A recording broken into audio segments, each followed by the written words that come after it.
Ça peut paraître curieux que la liturgie de ce jour qui nous parle de joie le fait en nous mettant en prison. La prison, c'est pas ce qu'il y a de plus joyeux, je pense. Et elle nous met dans la cellule de Jean-Baptiste qui y est enfermé. Même les plus grands prophètes peuvent connaître leur heure de découragement et de doute. Vous avez entendu ce que Jésus a dit de son cousin. Il l'a presque canonisé lorsqu'il a dit « C'est le plus grand de tous les hommes, il n'y en a aucun qui est plus grand que lui ». Et pourtant, ce grand prophète connaît le doute, la morosité, la déprime.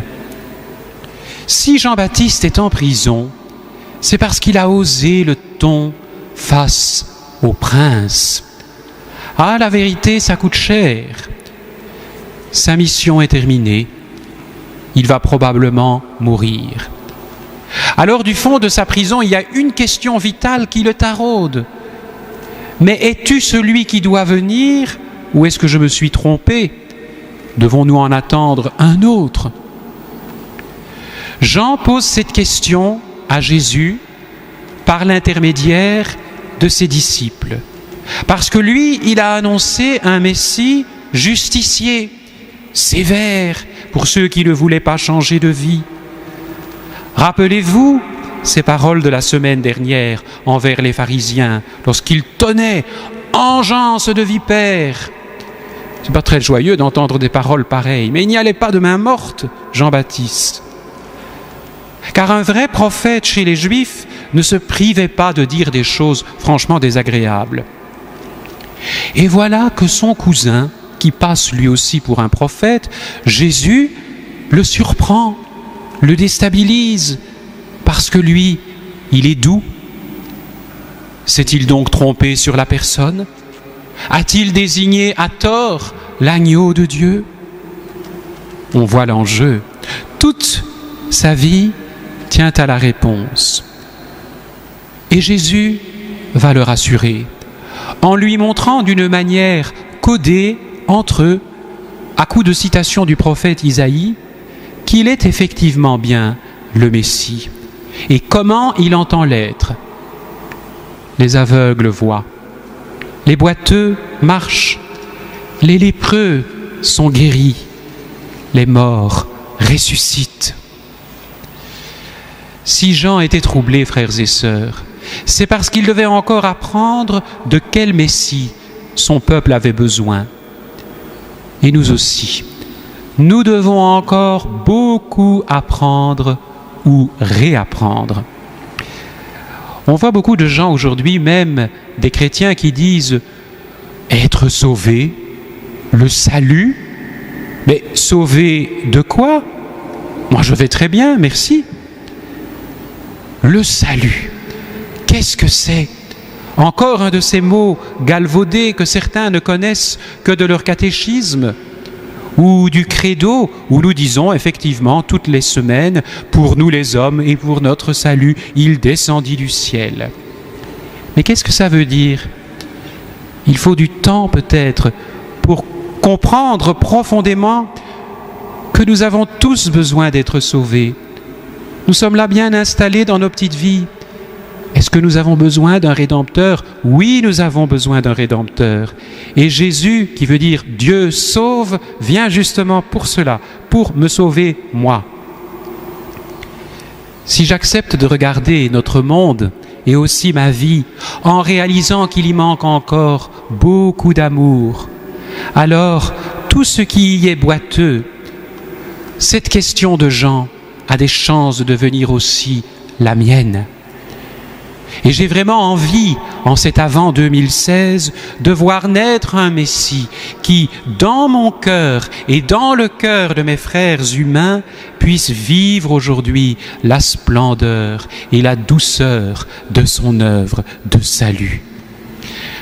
Car Noël, chers amis, c'est autre chose que de chanter tous les ans les mêmes petits cantiques sirupeux qui peuvent être très beaux, mais qui peuvent être aussi fort éloignés de notre vie. Ah oui, il faut aussi que moi, je marche là où je n'ai pas envie d'aller, que je dise ce que je ne suis peut-être pas habitué à dire, que j'apporte guérison et réconfort à des malades, que j'apporte de la chaleur et de la lumière aux aveugles.